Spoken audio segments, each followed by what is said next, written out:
Alors dans cette vidéo, on va s'intéresser à la correction de l'exercice 5 du TD17 qui s'intitule Modification d'une liaison au cours du mouvement, dans lequel on va s'intéresser au mouvement d'un cylindre qui est posé sur le rebord d'une table par exemple et qui va au niveau du point O tourner par rapport au point O dans un premier temps, il est posé dans une position d'équilibre instable en fait au niveau du point O, et il va basculer dans le vide, et on veut chercher à savoir si on va avoir décollement du support, est-ce qu'on va avoir plutôt glissement avant le décollement du support.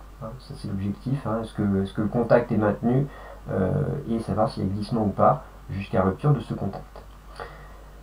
Donc pour ça, on va, comme d'habitude, effectuer une analyse cinématique et dynamique du problème, en commençant par représenter un schéma de la situation. Donc j'ai repris le schéma d'énoncé dans lequel j'ai rajouté le support avec le point O, et notre cylindre qui va venir basculer au niveau de ce point de contact. Et on va définir par un angle θ la direction de OG. OG c'est le centre d'inertie d'un solide et O c'est le point de contact. Alors on commence par l'analyse cinématique.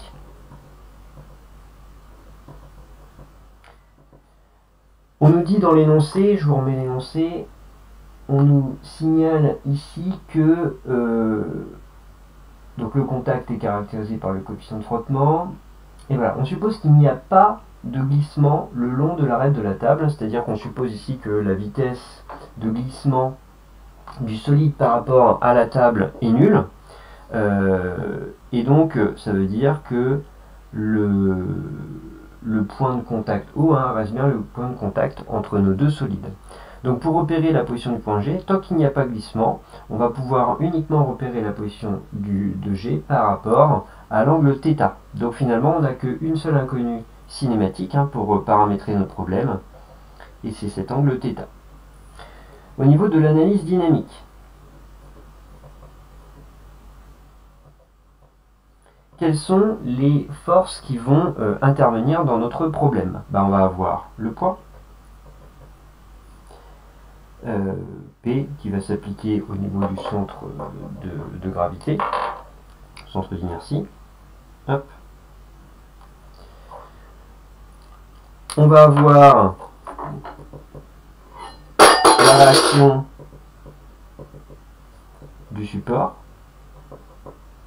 exercée au niveau du point O avec une composante tangentielle et une composante normale. Donc on va écrire que R c'est T plus N. Avec T qui est porté par la composante tangentielle. Donc on trace le plan tangent à nos deux solides. On sait que la composante T, elle va être dans le plan tangent, et la composante normale, elle va être normale au plan tangent, c'est-à-dire elle va être dirigée par G, par OG. Et puis l'action tangentielle, si on ne sait pas trop, on va la laisser, on va la représenter, et puis on va la laisser algébrique, et puis on verra bien à la fin si elle doit être positive ou négative, mais on va la représenter comme ça. Pour pouvoir exprimer nos deux vecteurs, on va introduire une base adaptée au problème. Ici, comme on est en train de repérer tout en coordonnées polaires, on va représenter une base polaire avec UR porté par le vecteur OG, et puis Uθ qui doit être perpendiculaire à UR dans le sens θ croissant, c'est-à-dire dans ce sens-là. Donc on va avoir ici N qui sera égal à NUR et T qui sera égal à moins T Uθ, mais avec T algébrique. Ça peut être positif ou négatif. Et on verra à la fin, au niveau du signe, ce que ça nous donne sur l'expression de T. Quels sont les inconnus du problème? On a nos deux composantes, N et T. On a deux inconnus dynamiques.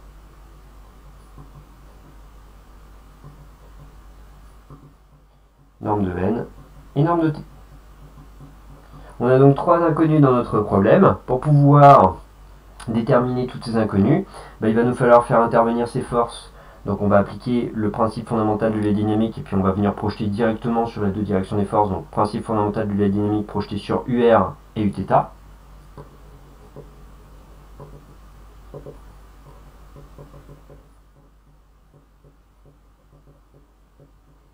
donc au cylindre, hein. Et ensuite, il va falloir faire intervenir l'équation du mouvement de l'angle θ, hein. Donc ici, il va falloir appliquer soit un théorème énergétique, soit un théorème du mouvement cinétique, hein. Ici, on va appliquer le théorème du mouvement cinétique par rapport à l'axe OZ, hein, si on appelle Z le troisième vecteur. Alors, attention ici au niveau de l'orientation, comme on a défini UR et Uθ comme ça, on va voir UR et Uθ, UZ va être vers le fond de notre du schéma, hein. Donc Z est vers le fond, ça veut dire que l'orientation positive, hein, qui est prise ici, elle est orientée dans le sens horaire. Donc théorème du mouvement cinétique par rapport à l'axe Z fixe, je rappelle, hein, il faut que cet axe soit fixe pour pouvoir appliquer le théorème du mouvement cinétique. Donc surtout pas, on ne peut pas l'appliquer par rapport à l'axe GZ parce que l'axe GZ il se déplace au cours du mouvement, hein. Donc on va appliquer ça par rapport à l'axe OZ. Et bien allons-y, pour pouvoir faire l'étude, donc je rappelle la première question maintenant. Ici, on suppose qu'il n'y a pas de glissement le long de l'arête, hein, et déterminer les composantes normales et tangentielles. Donc ici, il va falloir utiliser le principe fondamental de la dynamique, hein, projeté sur UR et Uθ. Donc c'est ce qu'on va commencer par faire. Donc on applique le principe fondamental de la dynamique au cylindre, et on suppose qu'on est dans une hypothèse de non-glissement. Ça veut dire que la vitesse de glissement de haut qui appartient, de haut du cylindre par rapport à la table est nulle. Et on sait aussi que norme de t sera inférieure ou égale à f fois norme de n. Donc on écrit que la masse fois l'accélération du centre d'inertie égale la somme des forces, donc P plus T plus N. On va devoir calculer l'accélération du centre d'inertie à partir des coordonnées polaires. Alors on nous dit dans l'énoncé que le rayon du cylindre c'est noté R, hein. Donc on va écrire que l'accélération G c'est la dérivée seconde de OG,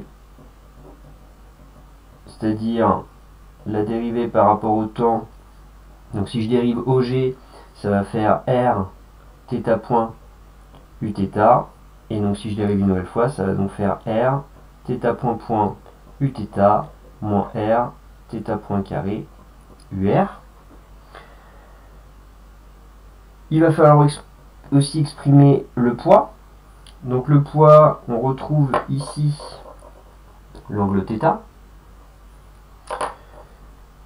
Donc on va pouvoir écrire que projeté suivant UR, c'est le côté adjacent qui compte, donc c'est mg facteur de moins cosinus θ UR. Et puis sur Uθ, c'est le côté opposé qui intervient, donc ça fait plus sinus θ Uθ. Et donc on a tout ce qu'il faut pour pouvoir projeter suivant UR et Uθ notre relation. Donc selon UR, ça va nous faire du moins mr θ point carré. Selon Uθ, ça fait mr θ point point égale. Le poids, ça nous fait donc du moins mg cosinus θ. Et suivant Uθ, du mg sinus θ. Et puis t et n, on les avait exprimés ici. T, ça fait moins t, et n, ça fait plus n. Ce qui va nous permettre de trouver n et t. Mais pour ça, bien entendu, il faut connaître θ point carré et θ point point. Pour connaître θ point carré et θ point point, on a besoin de notre deuxième relation, hein, puisque c'est la troisième inconnue du problème. On va devoir appliquer le théorème du moment cinétique au cylindre par rapport à l'axe OZ fixe dans le référentiel d'étude. Ce qui nous donne JOZ θ point point égale le moment par rapport à l'axe OZ de P plus le moment par rapport à l'axe OZ de R. Alors ici je ne détaille pas R parce que R s'applique au niveau de notre axe, donc le bras de levier est nul, donc ça c'est nul. Pas besoin de s'intéresser à ce terme là. JEZ, alors dans l'énoncé, on nous introduit le moment d'inertie du cylindre par rapport à son axe, passant par G, qui vaut 1/2 de mr carré. Et celui par rapport à une génératrice, donc une génératrice c'est n'importe quelle arête qui est sur la périphérie du cylindre, sera égal à 3 fois J fois G. Donc nous ici c'est le cas, puisque l'axe Z c'est une génératrice de notre cylindre. Donc on va pouvoir écrire que JGZ ça fait donc 3/2 de mr carré θ point égale le moment du poids par rapport à l'axe Z. Donc ici il va falloir prendre en compte le bras de levier. Le bras de levier, je rappelle, c'est la distance entre la droite support de la force et notre axe Z. C'est-à-dire que c'est cette distance-là qui intervient. Sachant que ça c'est le rayon, on fait intervenir le côté opposé à l'angle θ, c'est donc du sinus θ. Donc ce sera du mg, la norme de la force, r sinus θ, le bras de levier. Et après au niveau du signe, ici le poids a tendance à faire tourner dans le sens positif notre cylindre par rapport à l'axe Z, donc ce sera du plus mgr sinus θ. Alors ça aurait été bizarre de trouver du moins, parce que si on avait trouvé du moins, on aurait trouvé dans l'approximation des petits angles un oscillateur harmonique, et là on se doute bien que si on laisse le cylindre initialement en haut, ça ne va pas osciller, il va tomber le cylindre. Donc là on a θ point point qu'on va pouvoir éliminer dans la deuxième équation, mais pour pouvoir trouver la première, il nous faut encore θ point. Donc ce qu'on va faire, c'est que on va intégrer cette relation après multiplication par θ point. Donc on multiplie tout ça par θ point et on intègre entre 0 et t. Donc intégrale de 0 à t de 3/2 de mr carré θ point point dt égale intégrale de 0 à t de mgr θ point sinus θ dt. On va pouvoir faire apparaître des primitives assez facilement, puisque ici on a θ point, on reconnaît que θ point c'est la dérivée de θ point carré sur 2. Donc ça va nous faire du 3 quarts de mr carré, et puis il faudra prendre θ point carré entre 0 et t, égale, et ici j'ai θ point fois sinus θ, on va aussi pouvoir calculer une primitive, alors on va avoir mgr qui est constant, et puis ici je vais avoir moins cosinus θ à prendre entre 0 et t. Pour ça ensuite il faut utiliser les conditions initiales. On nous dit qu'on place le cylindre initialement, il est sans vitesse initiale, donc on va avoir ici uniquement 3 quarts de mr carré θ point carré égale, et puis ici à t égale 0, à t égale 0, g est en haut, c'est-à-dire que θ vaut 0, cosinus de 0 ça fait 1, il nous reste mgr, facteur de nos cosinus de 0 ça fait 1, on a dit donc 1 moins cosinus de θ, θ quelconque. Alors bien entendu, tout ceci ne fonctionnera que dans une situation où le contact n'est pas rompu. Si le contact est rompu, bien entendu, on aura un mouvement de chute libre, mais on ne pourra plus faire la même chose. Donc on connaît θ point point avec cette équation, on connaît θ point carré avec cette équation, et donc on va pouvoir remplacer dans nos deux équations du haut, on va les numéroter, on va noter ça 1, on va noter ça 2, et on reprend nos deux équations 1 et 2 en réinjectant θ point carré et θ point point. Prenons l'équation 1, on trouve que n c'est égal à moins mr θ point carré. Alors θ point carré c'est ce qu'on vient de déterminer à l'instant, ça vaut, alors on va pouvoir peut-être simplifier un petit peu là, m par r, donc on veut θ point carré, donc ça fait 4 tiers, 4 sur 3r même, et puis fois g, facteur de 1 moins cos θ. Donc là, n c'était moins mr θ point carré, plus mg cos θ.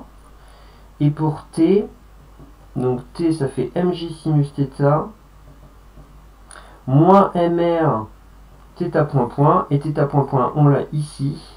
Pareil, dans cette équation, on peut simplifier par m par r, et il nous reste θ point point égale 2 sur 3r g sinus θ. Voilà, et on réordonne tout ça parce que ça a l'air de bien se réarranger. On peut simplifier par R ici. Même chose ici. Il nous reste en facteur du n égale mg. Facteur de j'ai cos θ ici. Ici j'ai factorisé par mg1.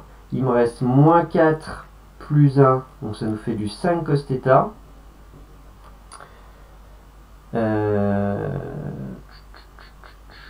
Est-ce que j'ai pas oublié un truc parce que c'est pas 5 cos θ mais c'est censé être 7 cos θ. Alors, attendez, il y a le 3 là. Il y a le 3 qui est là, j'ai oublié le 3. C'est-à-dire qu'il va falloir que je mette sur 3. Je vais factoriser par un tiers. Donc je reprends. Là ça va faire, je vais remettre au milieu, donc ça va faire 3. Et là je vais avoir 4 plus 3, donc 7. En effet c'est bien 7.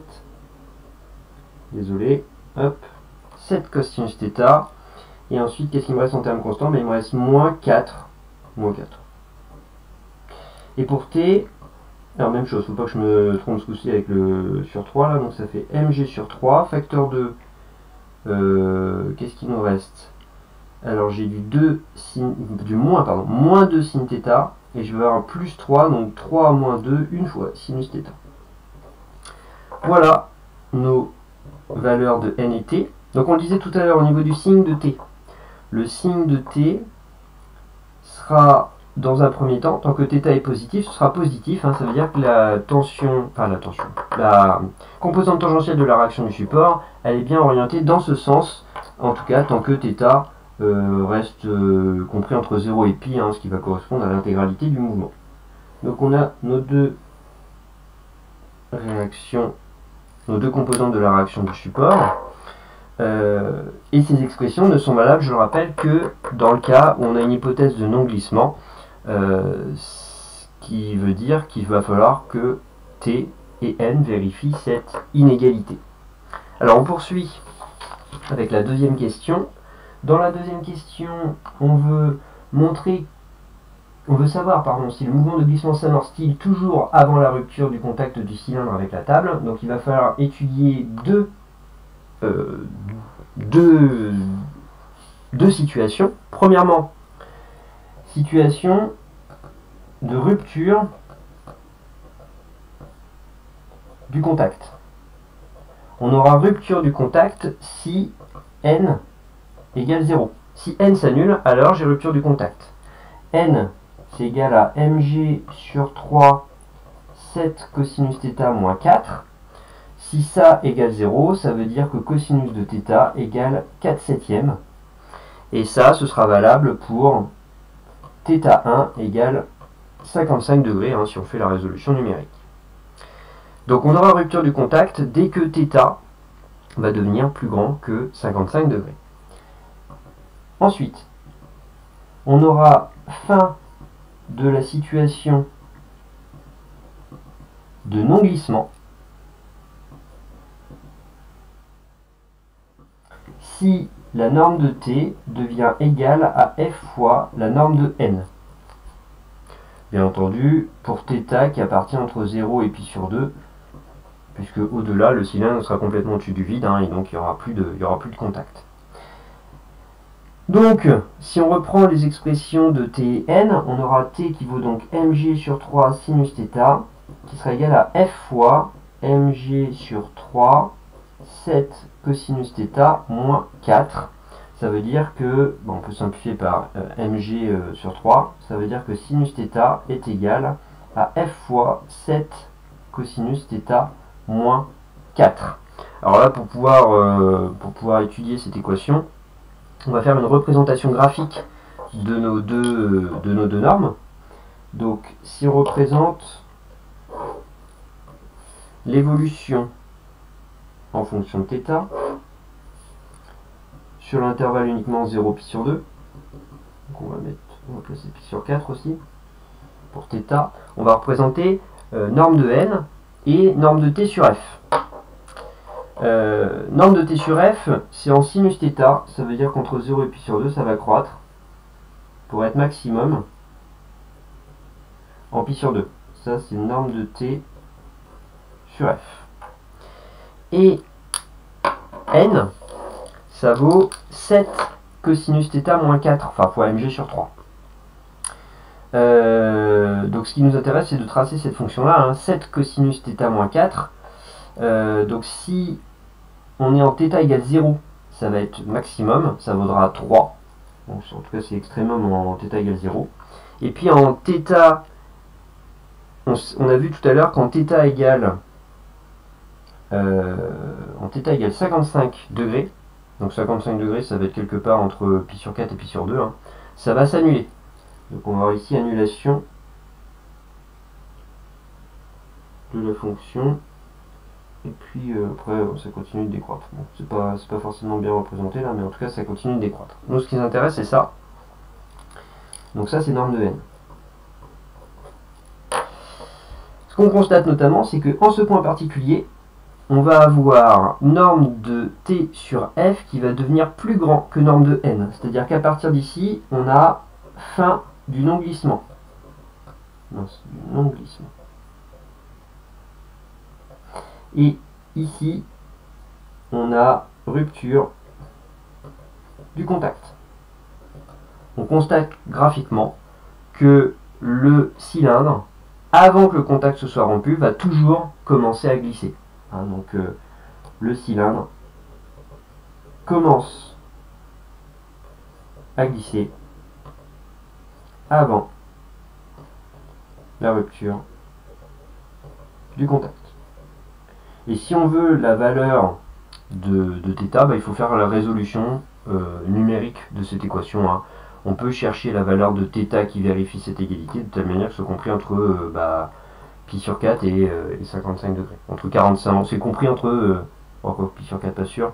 En tout cas, c'est inférieur à 55 degrés. Voilà pour la résolution de cet exercice.